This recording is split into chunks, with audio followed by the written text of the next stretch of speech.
নবীজি বলেন, কোন বান্দাকে যখন কবরের মধ্যে রাখা হয়, রাখার পর ওয়াতুল্লিয়া, আমাকে আপনাকে মরণের পর যখন বাসতলায় রেখে আসা হবে, আসার পর তুওয়াল্লিয়া, আমাকে আপনাকে যখন পিছনে রাইখা, যাহাবা আসহাবুহু, সাথীরা যখন চলে আসবে। একবার কল্পনা আলেন, রাতের বেলা বিছানায় যখন বালিশে যখন মাথাটা লাগানোর পর কল্পনা করেন, আমি মারা গেলাম, যাওয়ার পর বাসতলায় কোন কবরের মধ্যে আমাকে রেখে আমার আত্মীয় স্বজন চলে আসছে, ব্যাপারটা কেমন একটু চিন্তা করেন। আল্লাহ নবী কয়, কোন ব্যক্তিকে কবরের মধ্যে রাখার পর তুওয়াল্লিয়া, কবরটা পিছনে রাইখা, যাহাবা আসহাবুহু, যখন তার সাথীরা চলে আসে, বাবা চলে আসে, ভাই চলে আসে, সন্তানরা চলে আসে, আত্মীয় স্বজন সবাই চলে আসে, আল্লাহ নবী বলেন বেশি দূর যায় না, হাত্তা ইন্নাহু লা ইয়াসমাউ করআনি আলিহিম, আমরা যে হাইটা হাইটা আসি, আমাদের হাঁটার পায়ের জুতার আওয়াজগুলা ওই কবরবাসী শুনতে পায়।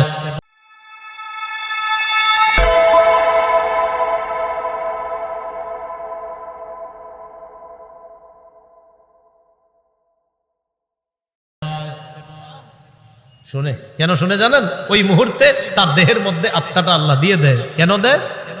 ফায়াতিয়ানিহি মালাকান, দুইজন ফেরেশতা তার কাছে আসে। এটা আবু দাউদের বর্ণনা আর বুখারীর বর্ণনা। আতাহু মালাকান ফাআকআদা, আবু দাউদের বর্ণনা ফায়ুকঈদানি, দুই ফেরেশতা এসে তারে বসায়, বসানোর পর তারে প্রশ্ন করে। এর মধ্যে তিন প্রশ্নের মধ্যে একটা প্রশ্ন হলো আল্লাহ নবীর ব্যাপারে জানতে চায়, তাকে চিনুনি? ওই ব্যক্তি ইমানদার হলে যদি তিনটা জবাব সুন্দরভাবে দেয়, আর আল্লাহ নবীর ব্যাপারে যদি বলে আশহাদু আন্না মুহাম্মাদার রাসূলুল্লাহ, আমি সাক্ষী দিচ্ছি তিনি আল্লাহর রাসূল, এই কথা বলার পর ওই ব্যক্তিকে বলা হবে উনজুর ইলা মাকআদিকা মিনান নার, তুমি তোমার জাহান্নামের আসনটার দিকে তাকাও, এটা তোমার জাহান্নামের আসন। তো এই ব্যক্তি জাহান্নামের আসনের দিকে তাকাবে। এরপর বলা হবে আবদালাকাল্লাহু মাকআদাম মিনাল জান্নাহ, জাহান্নামের আসনের পরিবর্তে আল্লাহ তোমাকে জান্নাতের আসন দান করছে। আবু হুরায়রা রাদিয়াল্লাহু তাআলা আনহুর বর্ণনা, তিনি বলেন খরাজা রাসূলুল্লাহ সাল্লাল্লাহু আলাইহি ওয়াসাল্লাম যাতা ইয়াউমিন আও যাতা লাইলা, একদিন রাতে অথবা দিনে রাসূল বাসা থেকে বের হলেন। কোথা থেকে বের হইছে? রাতে বা দিনে। বের হওয়ার পর আসছে, আয়েশা দেখে ফাইদা হুয়া বিআবি বকর ওয়া উমর, নবীজি দেখে আবু বকর ওমর বসা। আবু হুরায়রা রাদিয়াল্লাহু তাআলা আনহু বলেন, নবীজি বাসা থেকে বের হয়েছে, বের হয়ে দেখে আবু বকর ওমরও বসা। এই হাদিসটা একটু মন দিয়ে সবাই শুনেন আর নিজেদের জীবনটা একটু চিন্তা করেন। নবীজি তাদের দুইজনকে প্রশ্ন করলেন, আবু বকর এবং ওমর, এই দুই সাহাবী, বিখ্যাত দুই সাহাবীকে প্রশ্ন করলেন, আচ্ছা তোমরা এইখানে এই মুহূর্তে কেন? মা আখরাজাকুমা ফি হাদিহিস সাআ, এই সময়ে তোমরা এখানে কেন? অসময়ে মানে এই সময় মানে অসময়ে, আরে এই সময়ে তোমরা এখানে কেন? এই হাদিস দ্বারা বোঝা যায় সাধারণত যেই সময় মানুষ ঘর থেকে বেশি একটা বের হয় না, ওই সময়ে নবীও বের হইলেন, আবু বকরও বের হইছে, ওমরও বের হইছে। নবী বের না হইলে জিজ্ঞাসা করে গেলেন। আবু বকর ওমর জবাব দিলেন, আহারে কি জবাব দেয় দেখেন, ক্বালাল জুউ ইয়া রাসূলুল্লাহ, হুজুর খিদা লাগছে, ক্ষুধার কারণে বের হইছে। সম্পদ সব ছেড়ে এসে মক্কায় নবীর সাথে চলে এসে মদিনায়। নবীজি যে জবাবটা দিলেন, আল্লাহ নবী বললেন আল্লাযী নাফসি বিয়াদিহি আখরাজানিল্লাযী আখরাজাকুমা। আবু বকর ওমরকে আল্লাহ নবী বলেন, আল্লাহর কসম আবু বকর ওমর, তোমরা যে ক্ষুধার কারণে বের হয়েছো, আমিও ক্ষুধার কারণে বের হইছি।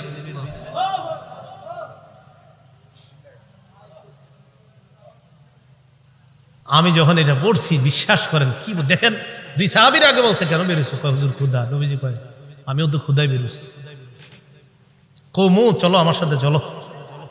ফাকামু মাআ, দুই সাহাবী আল্লাহ নবীর সাথে চললেন। ফাআতা রাজুলাম মিনাল আনসার, এক আনসারী সাহাবীর বাড়িতে গেলেন। ফাইদা হুয়া লাইসা ফি বাইতিহি, সাহাবী বাড়িতে নাই।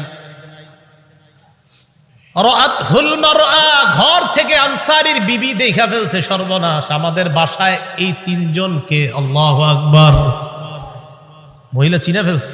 ভিতর থেকে বলতেছে মারহাবা, স্বাগতম স্বাগতম। এমন মেহমান পাইলে কে স্বাগত না জানায়? আরে সাহাবী রাসূলুল্লাহ সাল্লাল্লাহু আলাইহি সাল্লাম আর আবু বকর ওমরকে যখন আনসারী সাহাবীর বিবি দেখলেন, ভিতর থেকে বলা শুরু করলেন, স্বাগতম স্বাগতম, আপনারা ভিতরে আসেন, ঘরে বসেন। নবীজি ঘরে গিয়ে বললেন, আইনা ফুলান, স্বামী কোথায়? মহিলা ভিতর থেকে জবাব দিলেন, যাহাবা ইস্তাজিবু লানা মিনাল মা, হুজুর মিষ্টি পানি আনতে গেছে আমাদের জন্য। এবার দেখেন কি হয়, ইতিমধ্যে আনসারী সাহাবী আসছে। আসার পর সাহাবী দেখে বাসায় নবীজি, আবু বকর ওমর। আচ্ছা একটু ভাবেন তো মনে মনে, ওই যুগে যদি আপনি হইতেন আর যদি বাড়িতে গিয়ে দেখতেন হঠাৎ নবীজি আর আবু বকর ওমর আপনার ঘরে,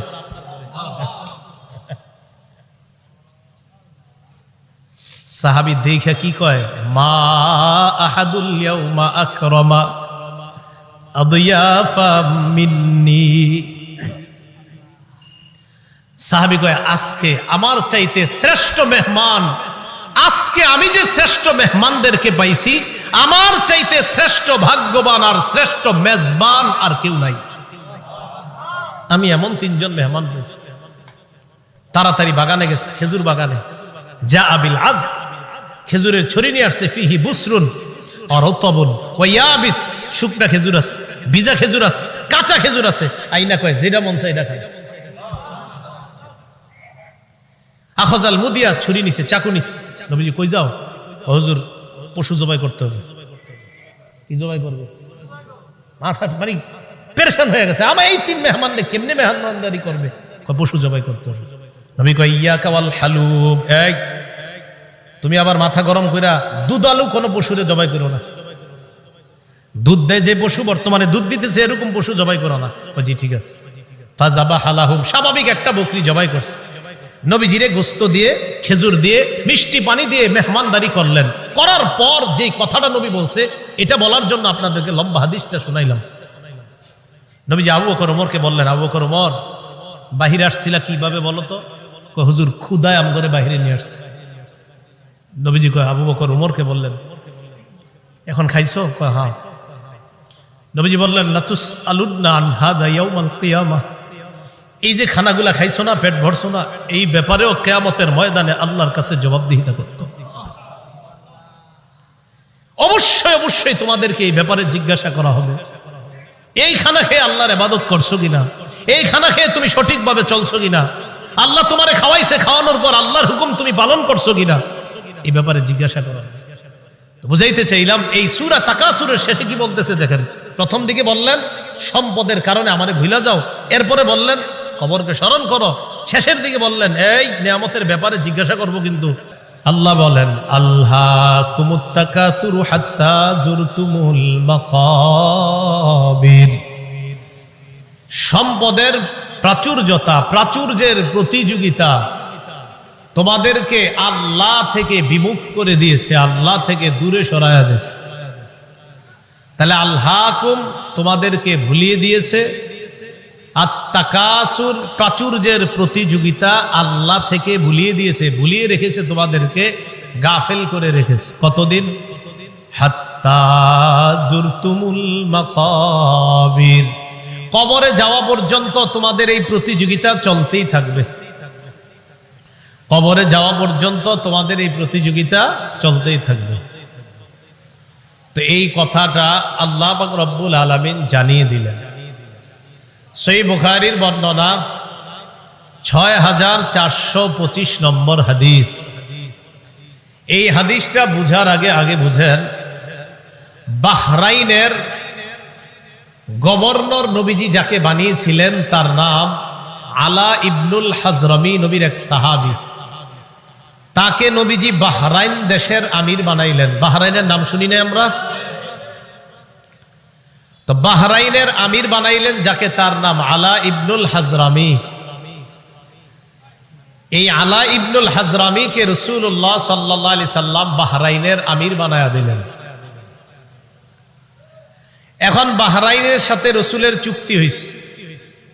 চুক্তিটা হলো এই, বাহরাইন মুসলমানদের অধীনে থাকবে, তারা ট্যাক্স দিবে, কর দিবে, জিজিয়া দিবে, তো নবীজি কি করলেন, তার এক সাহাবীকে পাঠাইলেন বাহরাইন থেকে কর বা জিজিয়া বা ট্যাক্স নিয়ে মদিনে আসার জন্য।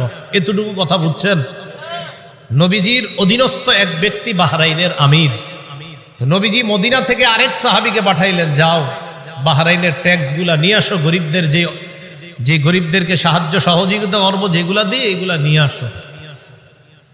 এতটুকু বুঝে থাকলে হাদিসটা বলবো। এতটুকু বুঝছি তো সবাই? আচ্ছা। أن رسول الله صلى الله عليه وسلم بعث أبا عبيدة بن الجراح إلى البحرين يأتي بجزيتها। আবু উবাইদা ইবনুল জাররাহ রাদিয়াল্লাহু তাআলা আনহুকে রাসূল বাহরাইনে পাঠাইলেন ট্যাক্স আনার জন্য। বলেন তো বাহরাইনের আমির কে? আরেক সাহাবী, নাম আলা ইবনুল হাজরামি। এতটুকু দরকার, খালি একটু মনে রাখেন, এক সাহাবী আমির, আরেক সাহাবীরে পাঠাইছে সম্পদ আনতে। তো তিনি গেলেন বাহরাইন। ফাকাদিমা আবু উবাইদাতা বিমালিম মিনাল বাহরাইন। আবু উবাইদা রাদিয়াল্লাহু তাআলা আন বাহরাইন থেকে সম্পদ নিয়ে মদিনায় আসলেন। ফাসামিআতিল আনসার বিকুদুমিহি। আবু উবাইদা যে সম্পদ নিয়ে মদিনায় আসলেন, আনসাররা টের পাইছে, জানতে পারছে যে নবীজির সাহাবী আবু উবাইদা সম্পদ নিয়ে মদিনায় আসছে। মদিনায় আসছে কখন? ফজরের নামাজের আগে। কখন?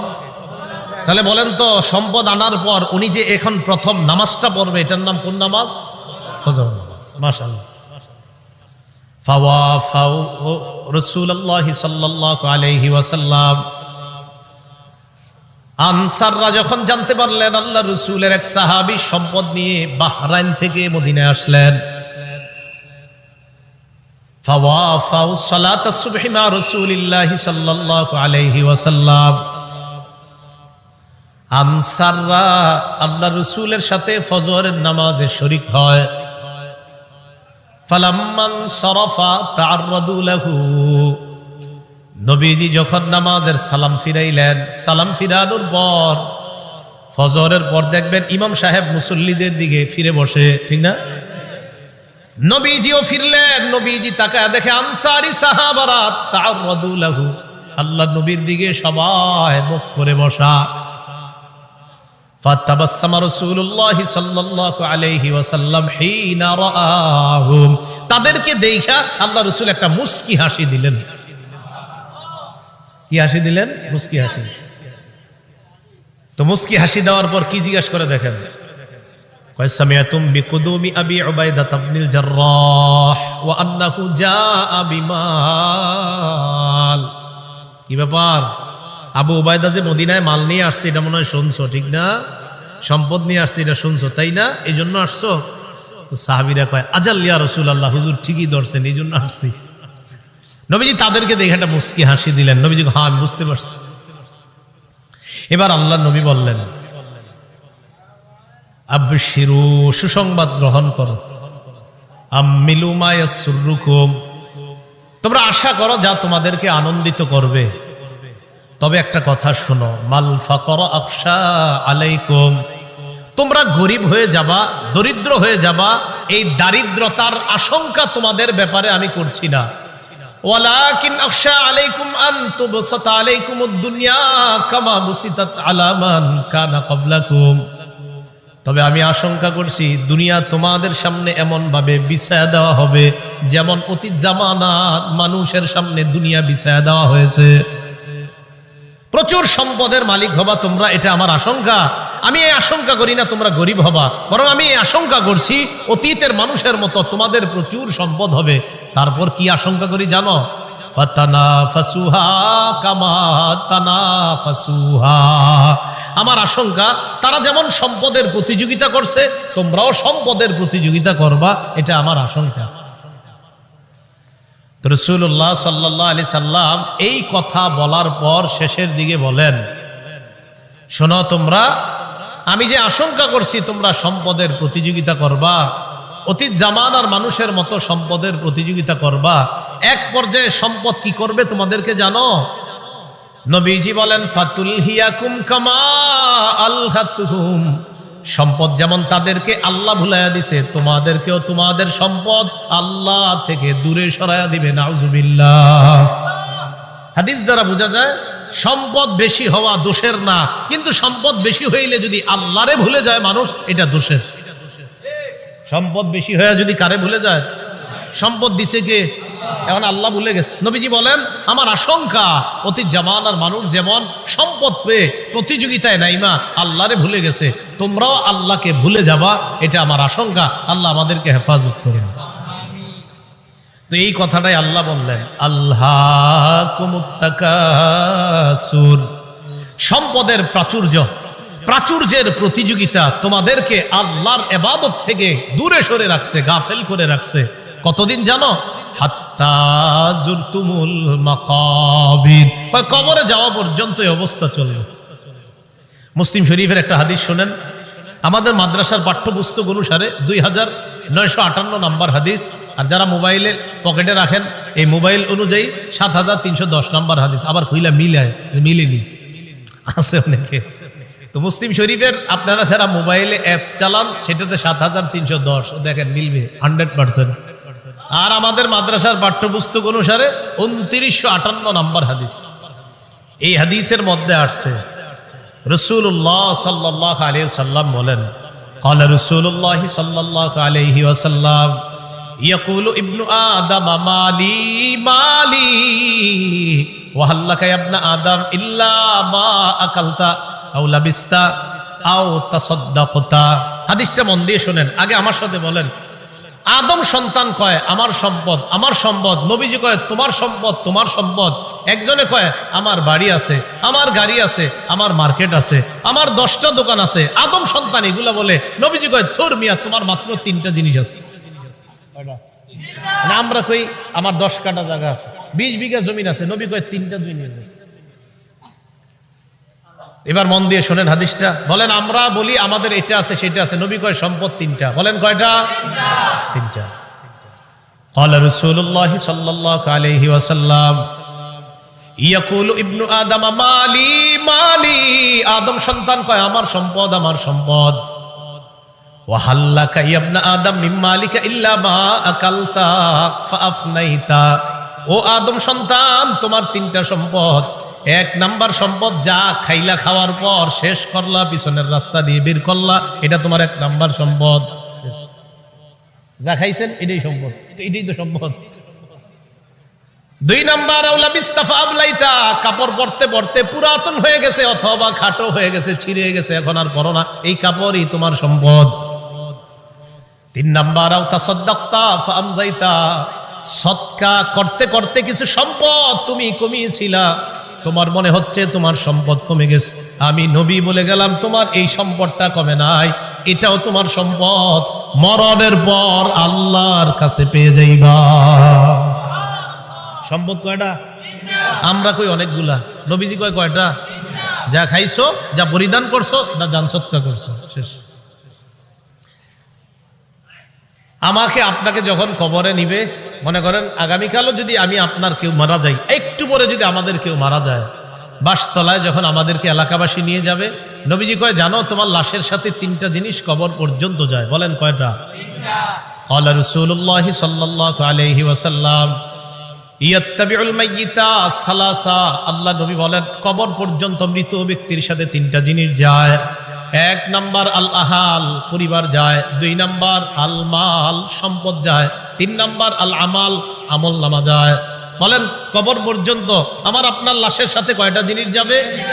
1 নাম্বার পরিবার, বলেন 1 নাম্বার, 2 নাম্বার সম্পদ, 1 নাম্বার, 2 নাম্বার, 3 নাম্বার আমল। এবার নবীজি বলেন ইয়ারজিউ ইসনান, 3টার মধ্যে 2টা ফিরে আসবে। ইয়ারজিউল মাল ওয়াল আহাল, সম্পদ ফিরে আসবে, পরিবার ফিরে আসবে। ওয়ায়াবকাল আমাল, আমল নামা থেকে যাবে। আমার আপনার সাথে 3টা জিনিস যাবে, মাল যাবে, পরিবার যাবে, আর আমল নামা যাবে। নবীজি কয় আমল নামাটা ছাড়া আর সব চলে আসবে। আল্লাহ আমাদের সকলকে আমল বাড়ানোর তৌফিক দান করেন। গর্ব অহংকার ছেড়ে সম্পদ যদি কিছু হয় শুকরিয়া আদায় করার তৌফিক দান করেন। তাহলে বলেন তো আমার সম্পদ দেওয়ার মালিককে? সম্পদ পেয়ে মালিককে ভুলে যাওয়া যাবে? আল্লাহ কয় আল্লাহকুমুত তাকাসুর, প্রাচুর্যের প্রতিযোগিতা তোমাদেরকে আল্লাহ ভুলায়া দেয়। তিরমিজি শরীফের বর্ণনা, 2308 নম্বর হাদিসের বর্ণনা। এই হাদিসের মধ্যে আছে কানা উসমান ইবনে আফফান রাদিয়াল্লাহু তাআলা আন ইযা ওয়াকাফা আলা কবরিন বাকা। ওসমান গনি যখন কবরের সামনে দাঁড়াইতেন কান্না শুরু করে দিতেন। হাত্তা ইয়াবুল্লা লিহিয়া, ওসমান গনি কানতে কানতে তার দাড়িগুলা ভিজে যাইতো। কিসের সামনে দাঁড়ায়? কবরের সামনে দাঁড়ায়।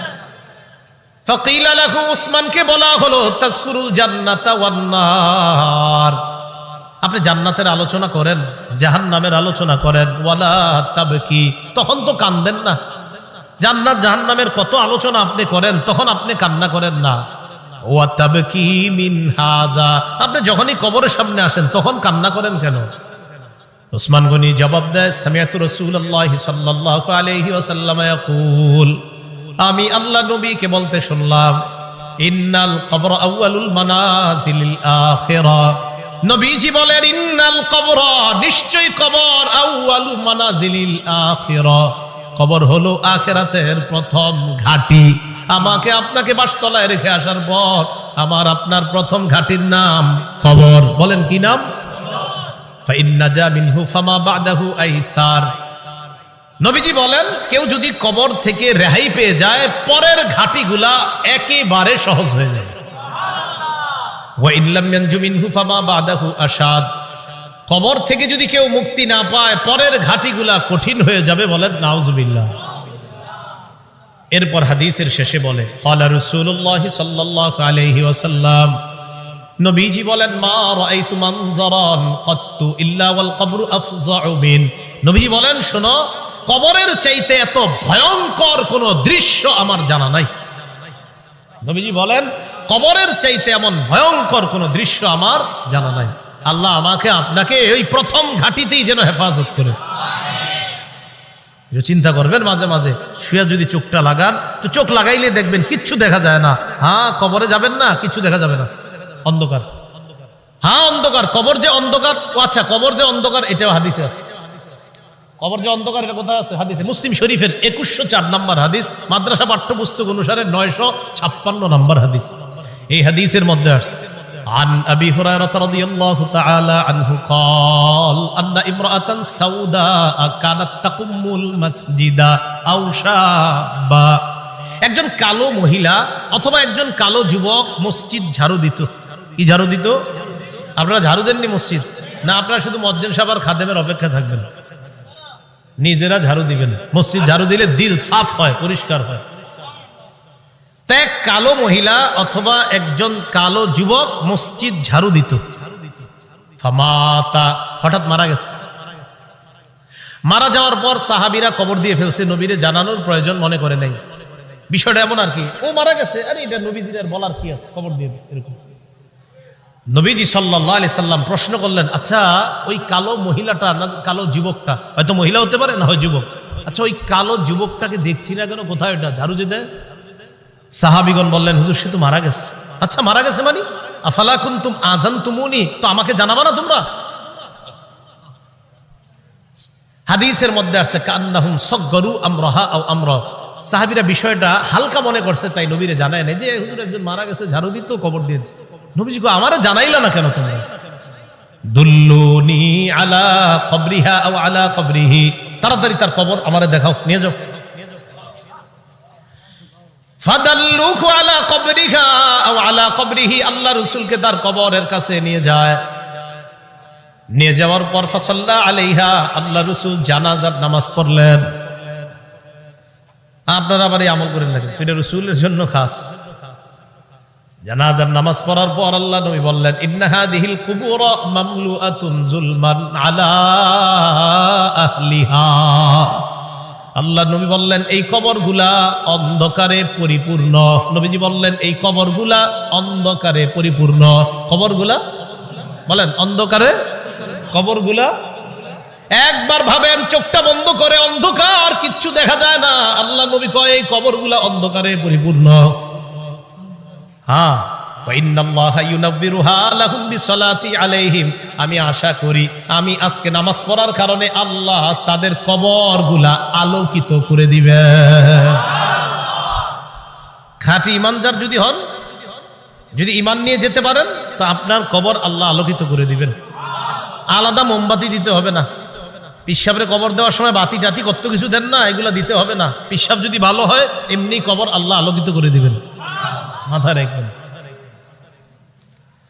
তাহলে কবর অন্ধকার একটা জগতের নাম। দুনিয়াতে থাকতে এটা আলোকিত করার ব্যবস্থা করতে হবে। আল্লাহরে বলা, আল্লাহ আমার কবরটা জান্নাতের বাগান বানায়া দিয়েন, আমার কবরটা আলোকিত করে দিয়েন। আল্লাহ বাবা মারা গেছে, বাবার কবরটা জান্নাতের বাগান বানান, বাবার কবরটাকে আপনি আলোকিত করে দেন, এইভাবে বলা। তাহলে কবর অন্ধকার জগৎ, এটা জানলাম। কবরের মধ্যে দাজ্জাল যেমন ফিতনা, দাজ্জাল দুনিয়ার জন্য সবচেয়ে বড় ফিতনা হলো দাজ্জাল। নবীজি কয় এই দাজ্জালের ফিতনার মতো কবরে কারো কারো জন্য ফিতনা হবে, দাজ্জালের ফিতনার মতো ভয়ঙ্কর ফিতনা। মুসলিম শরীফের বর্ণনা আসছে, মা বাইনা খালকি আদম ইলা কিয়ামিস সাআ খালকুন আকবারু মিনাদ দাজ্জাল। আদম নবী থেকে কিয়ামত পর্যন্ত যত সৃষ্টি আছে এর মাঝে সবচেয়ে ভয়ঙ্কর সৃষ্টি হলো দাজ্জাল। দাজ্জাল নবীজি কয় কারো কারো কবরের অবস্থা হবে এই দাজ্জালের ফিতনার মতো। সহিহ বুখারীর বর্ণনা 922 নম্বর হাদিস। এই হাদিসের বর্ণনাকারী আসমা বিনতে আবু বকর রাদিয়াল্লাহু তাআলা আনহা। দিয়ে আপনাদেরকে একটু পরীক্ষা করি, আলেমরা চুপ থাকবেন, অন্যরা বলবেন।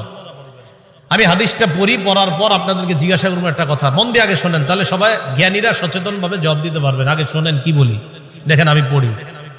আন আসমা বিনতি আবি বকর সিদ্দিক রাদিয়াল্লাহু তাআলা আনহা ক্বালাত দাখালতু আলা আয়েশা। অনুবাদটা শুনেন। আবু বকর সিদ্দিক রাদিয়াল্লাহু তাআলা আনহুর কন্যা আসমা বলেন, আমি আয়েশা সিদ্দিকার কাছে প্রবেশ করলাম। আবু বকর সিদ্দিকের কন্যা আসমা বলেন, আমি আয়েশা সিদ্দিকার কাছে প্রবেশ করলাম। আলেম ছাড়া অন্যরা বলেন তো আসমা আর আয়েশা সম্পর্কে কি হয়? মাশাআল্লাহ, কি হয়? কারণ আবু বকর আয়েশা রাদিয়াল্লাহু তাআলা আনহার পিতার নাম কি? আবার আসমা রাদিয়াল্লাহু তাআলা আনহার পিতার নামও কিন্তু মাশাআল্লাহ।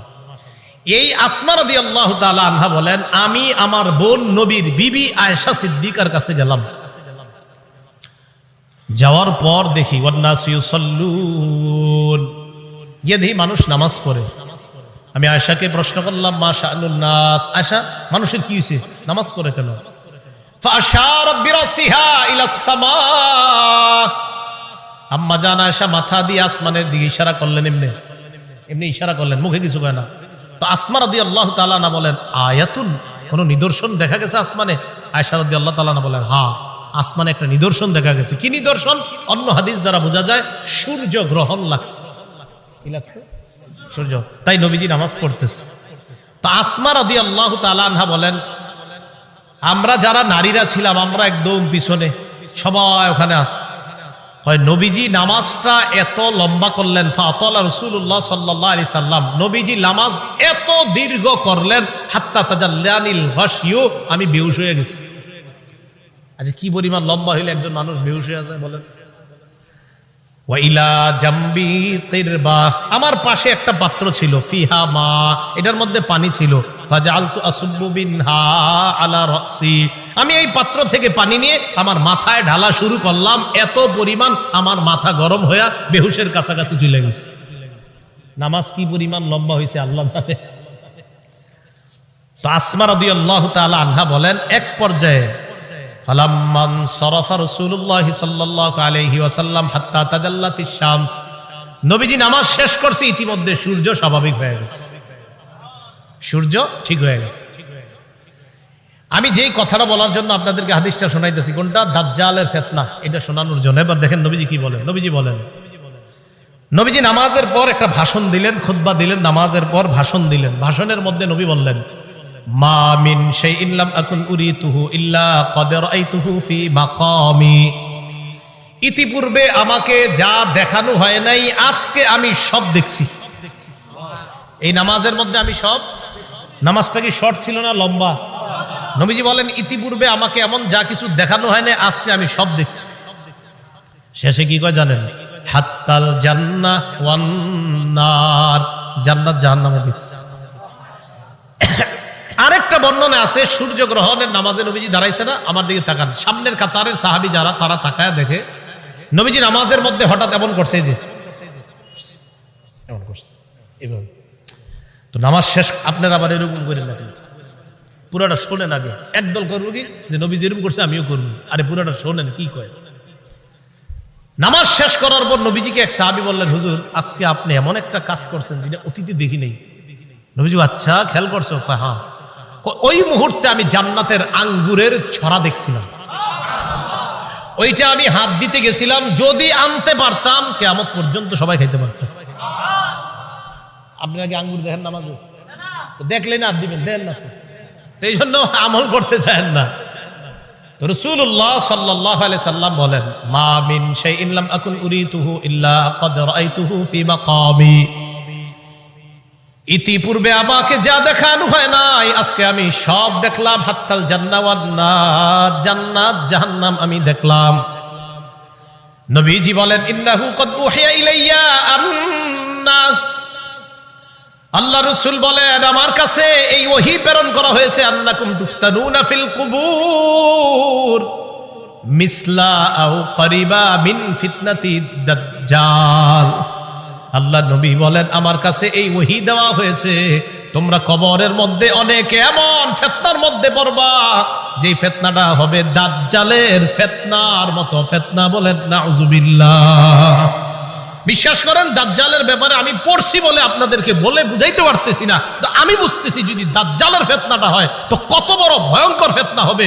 আমি সবগুলা কথা বললে বুঝতে পারতেন যে দাজ্জাল কতটা ভয়ঙ্কর ফিতনার নাম। রাসূল বললেন কবরে অনেকের এই ফিতনা হবে দাজ্জালের মতো, খুব ভয়ঙ্কর ফিতনা, ও কঠিন ভয়ঙ্কর ফিতনা। আল্লাহ আমাদেরকে হেফাজত করেন। তো আল্লাহ কয় এই কবর পর্যন্ত তোমরা সম্পদের প্রতিযোগিতা চলে, যেই কবরে এই অবস্থা হবে আর তোমরা সম্পদ নিয়ে ব্যস্ত আছো। সহিহ বুখারীর বর্ণনা 1372 নম্বর হাদিস। এই হাদিসের বর্ণনাকারী আম্মা জান আয়েশা সিদ্দিকা রাদিয়াল্লাহু তাআলা আনহা, তিনি বলেন, আন্না ইয়াহুদিয়াতান দাখালাত আলা আয়েশা সিদ্দিকা রাদিয়াল্লাহু তাআলা আনহা ফাসালাত আন আযাবিল কবর। এক ইহুদি নারী আম্মাজান আয়েশার কাছে এসে কবরের আযাব সম্পর্কে জিজ্ঞাসা করছে। আম্মাজান আয়েশা সিদ্দিকা রাদিয়াল্লাহু তাআলা আনহা জবাব দিলেন, আযাকিল্লাহু মিন আযাবিল কবর, আল্লাহ তোমারে গজবে কবরের আযাব থেকে হেফাজত করুক। এটা আম্মাজান বইলা নবীজির কাছে গেছে। ফাসালাত আয়েশা রাসূলুল্লাহ সাল্লাল্লাহু আলাইহি ওয়াসাল্লাম আন আযাবিল কবর। আম্মা জান আয়েশা আল্লাহ রাসূলকে কবরের আযাব সম্পর্কে জিজ্ঞাসা করলেন। আল্লাহ নবী জবাব দিলেন, আযাবুল কবর, হ্যাঁ কবরের আযাব সত্য। বলেন কবরের আযাব সত্য। তাহলে কবরের আযাব কি বলেন তো? সত্য। এটা নবীজি জানায়া দিলেন তার বিবিকে। সহিহ বুখারীর 1338 নম্বর হাদিস। এই হাদিসের মধ্যে আসছে, قال رسول الله صلى الله عليه وسلم العبد اذا وضع في قبره। নবীজি বলেন কোন বান্দাকে যখন কবরের মধ্যে রাখা হয়, রাখার পর ওয়াতুল্লিয়া, আমাকে আপনাকে মরণের পর যখন বাসতলায় রেখে আসা হবে, আসার পর তুওয়াল্লিয়া, আমাকে আপনাকে যখন পিছনে রাইখা, যাহাবা আসহাবুহু, সাথীরা যখন চলে আসবে। একবার কল্পনা আলেন রাতের বেলা বিছানায় যখন বালিশে যখন মাথাটা লাগানোর পর কল্পনা করেন আমি মারা গেলাম, যাওয়ার পর বাসতলায় কোন কবরের মধ্যে আমাকে রেখে আমার আত্মীয় স্বজন চলে আসছে, ব্যাপারটা কেমন একটু চিন্তা করেন। আল্লাহ নবী কয় কোন ব্যক্তিকে কবরের মধ্যে রাখার পর তুওয়াল্লিয়া, কবরটা পিছনে রেখা, যাবা আসহাবুহু, যখন তার সাথীরা চলে আসে, বাবা চলে আসে, ভাই চলে আসে, সন্তানরা চলে আসে, আত্মীয় স্বজন সবাই চলে আসে। আল্লাহ নবী বলেন বেশি দূর যায় না, হাত্তা ইন্নাহু লা ইয়াসমাউ কুরআনি আলিহিম, আমরা যে হাইটা হাইটা আসি, আমাদের হাঁটার পায়ের জুতার আওয়াজগুলা ওই কবরবাসী শুনতে পায়। শুনে কেন শুনে জানেন? ওই মুহূর্তে তার দেহের মধ্যে আত্মাটা আল্লাহ দিয়ে দেয়। কেন দেয়? ফায়াতিয়ানিহি মালাকান, দুইজন ফেরেশতা তার কাছে আসে। এটা আবু দাউদের বর্ণনা আর বুখারীর বর্ণনা। আতাহু মালাকান ফাআকআদা, আবু দাউদের বর্ণনা ফায়ুকঈদানি, দুই ফেরেশতা এসে তারে বসায়। বসানোর পর তারে প্রশ্ন করে। এর মধ্যে 3 প্রশ্নের মধ্যে একটা প্রশ্ন হলো আল্লাহ নবীর ব্যাপারে জানতে চায়, তাকে চিনুনি? ওই ব্যক্তি ইমানদার হলে যদি 3টা জবাব সুন্দরভাবে দেয়, আর আল্লাহ নবীর ব্যাপারে যদি বলে আশহাদু আন্না মুহাম্মাদার রাসূলুল্লাহ, আমি সাক্ষী দিচ্ছি তিনি আল্লাহর রাসূল, এই কথা বলার পর ওই ব্যক্তিকে বলা হবে উনজুর ইলা মাকআদিকা মিনান নার, তুমি তোমার জাহান্নামের আসনটার দিকে তাকাও, এটা তোমার জাহান্নামের আসন। তো এই ব্যক্তি জাহান্নামের আসনের দিকে তাকাবে। এরপর বলা হবে আবদালাকাল্লাহু মাকআদাম মিনাল জান্নাহ, জাহান্নামের আসনের পরিবর্তে আল্লাহ তোমাকে জান্নাতের আসন দান করছে। তা আল্লাহ কয় এই কবরে তুমি থাকতে হবে, আমরা থাকতে হবে। আল্লাহকুমুত তাকাসুরু হাত্তা যুরতুমুল মাকাবির, কবর পর্যন্ত সম্পদের প্রতিযোগিতা তোমাদের চলছে।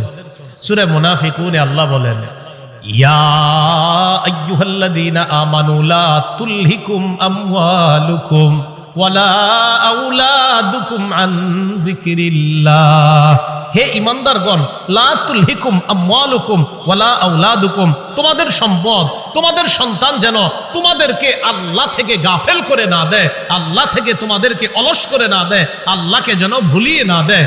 ওমাইয়া ফাল জালিকা, আল্লাহ বলেন যারা সম্পদ আর সন্তানের কারণে আল্লাহরে ভুলে যাবে, ফাউলাইকা হুমুল খাসিরুন, তারা ক্ষতিগ্রস্ত। নাউযুবিল্লাহ। বলেন সম্পদ দেয় কে?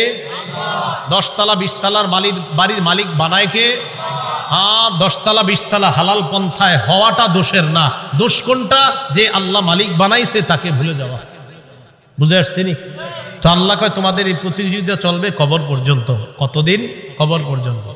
ক্বালা রাসূলুল্লাহ সাল্লাল্লাহু আলাইহি ওয়াসাল্লাম, নবীজি সাল্লাল্লাহু আলাইহি ওয়াসাল্লাম বলেন লা ইয়াজালু কলবুল কাবীরি শাবান ফিসনাতাইন, আল্লাহ নবী বলেন বুড়া মানুষের অন্তর 2 ক্ষেত্রে যুবক হয়।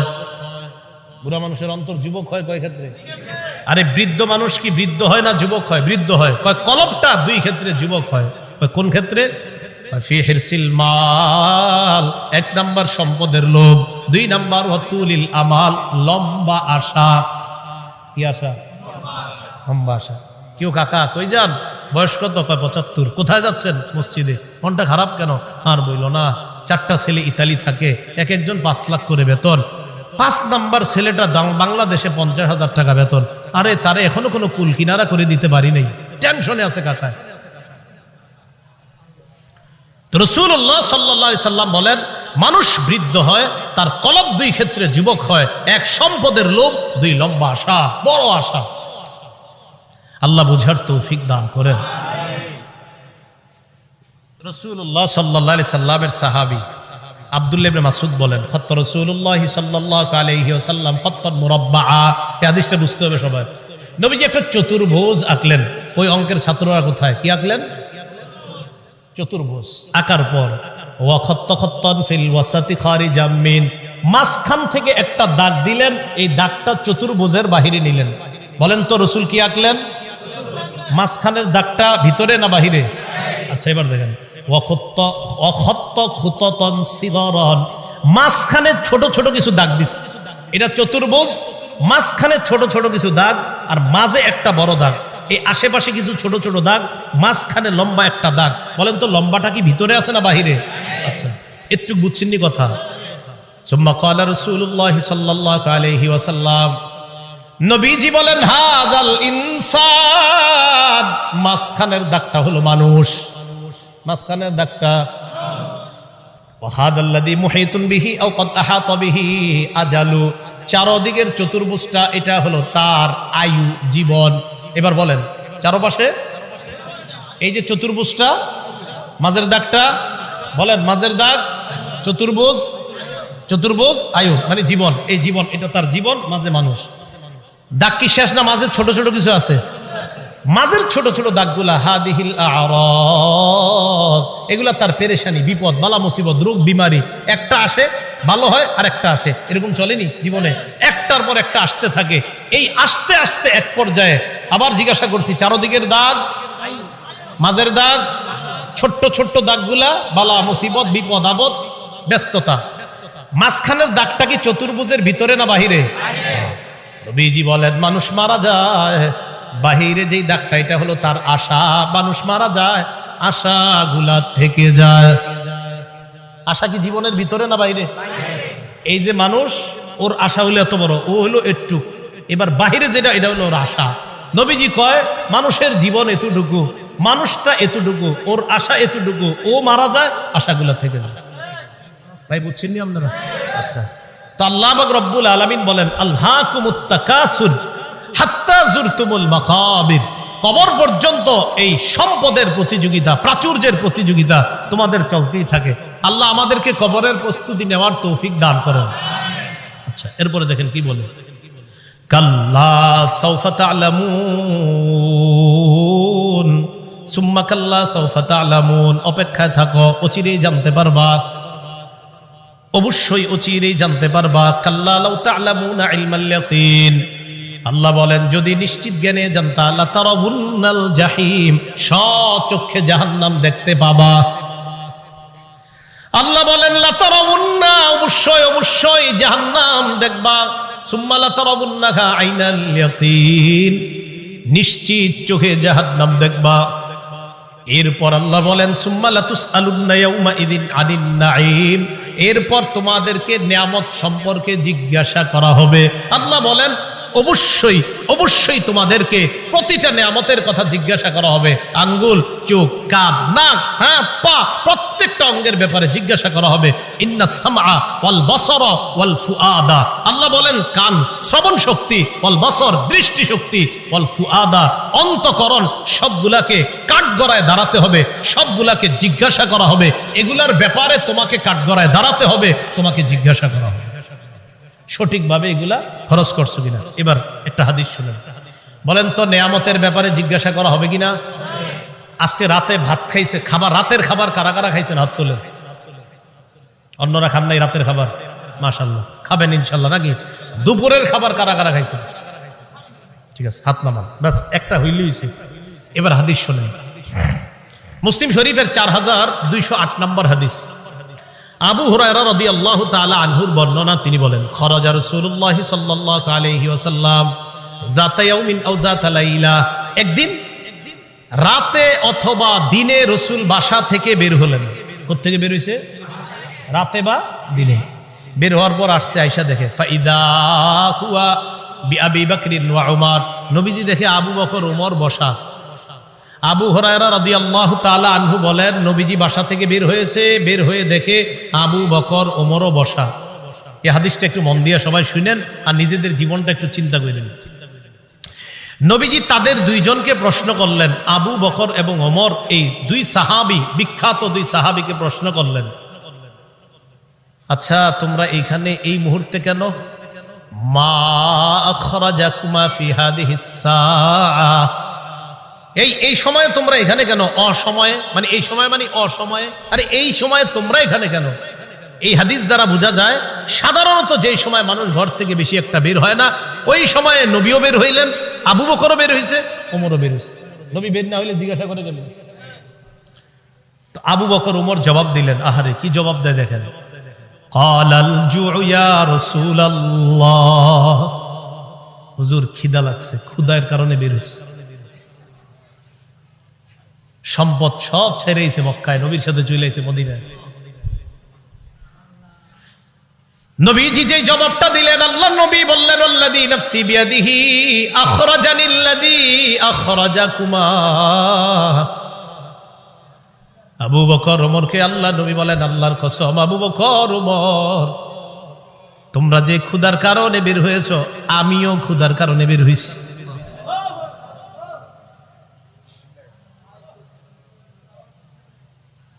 আমি যখন এটা পড়ছি, বিশ্বাস করেন কি দেখেন, দুই সাহাবীর আগে বলছে কেন বেরোছো? হুজুর ক্ষুধা। নবীজি কয় আমিও তো ক্ষুধায় বেরোছি।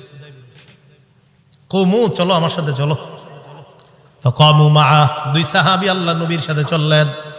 ফাআতা রাজুলাম মিনাল আনসার, এক আনসারী সাহাবীর বাড়িতে গেলেন। ফাইদা হুয়া লাইসা ফি বাইতিহি, সাহাবী বাড়িতে নাই। রাআতহুল মারআ, ঘর থেকে আনসারীর বিবি দেখা ফেলছে, সর্বনাশ, আমাদের বাসায় এই তিনজনকে। আল্লাহু আকবার, মহিলা চিনা ফেলছে, ভিতর থেকে বলতেছে মারহাবা, স্বাগতম স্বাগতম। এমন মেহমান পাইলে কে স্বাগত না জানায়? আরে সাহাবী রাসূলুল্লাহ সাল্লাল্লাহু আলাইহি সাল্লাম আর আবু বকর ওমরকে যখন আনসারী সাহাবীর বিবি দেখলেন, ভিতর থেকে বলা শুরু করলেন, স্বাগতম স্বাগতম, আপনারা ভিতরে আসেন, ঘরে বসেন। নবীজি ঘরে গিয়ে বললেন, এই না ফুলান, স্বামী কোথায়? মহিলা ভিতর থেকে জবাব দিলেন, যাহাবা ইস্তাজিবু লানা মিনাল মা, হুজুর বৃষ্টি পানি আনতে গেছে আমাদের জন্য। এবার দেখেন কি হয়, ইতিমধ্যে আনসারী সাহাবী আসছে। আসার পর সাহাবী দেখে বাসায় নবীজি, আবু বকর ওমর। আচ্ছা একটু ভাবেন তো মনে মনে, ওই যুগে যদি আপনি হইতেন আর যদি বাড়িতে গিয়ে দেখতেন হঠাৎ নবীজি আর আবু বকর ওমর আপনার ঘরে,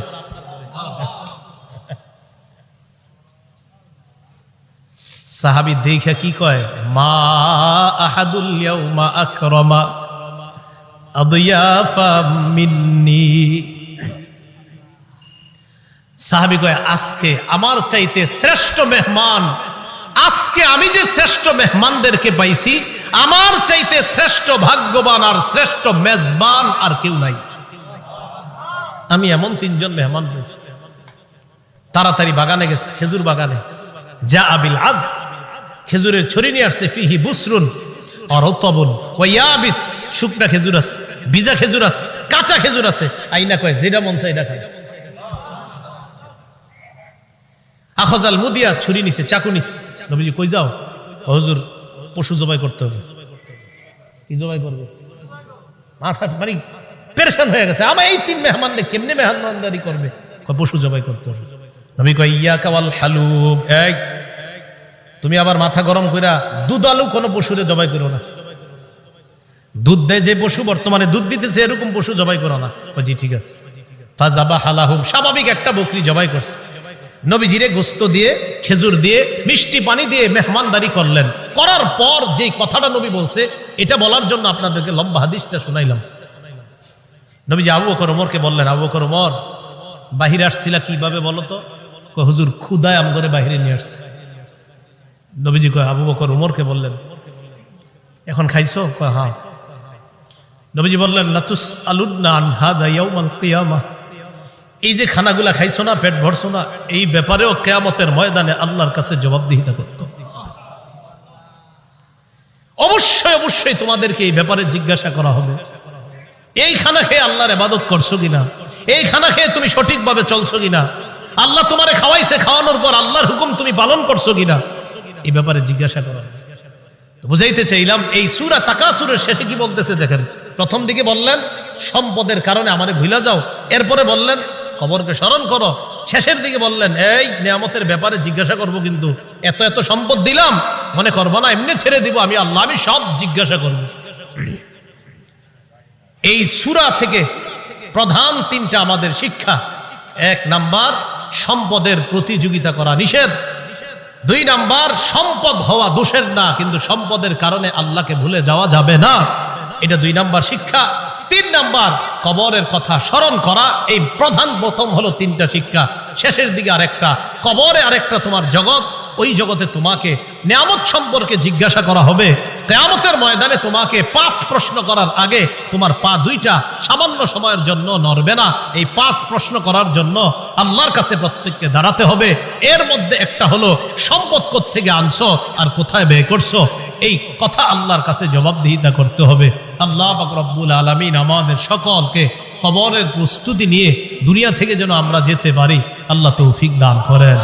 আমিন। আখিরু দাওয়ানা আনিল হামদুলিল্লাহি রাব্বিল আলামিন। মাদ্রাসার প্রতিষ্ঠাতা যিনি, তার জন্য আমরা দোয়া করব, এলাকাবাসী সবার জন্য আমরা দোয়া করব। আল্লাহুম্মা সাল্লি আলা মুহাম্মাদি ওয়া আলা আলি মুহাম্মাদ কামা সাল্লাইতা আলা ইব্রাহিম ওয়া আলা আলি ইব্রাহিম ইন্নাকা হামিদুম মাজিদ। আল্লাহুম্মা বারিক আলা মুহাম্মাদি ওয়া আলা আলি মুহাম্মাদ কামা বারাকতা আলা ইব্রাহিম ওয়া আলা আলি ইব্রাহিম।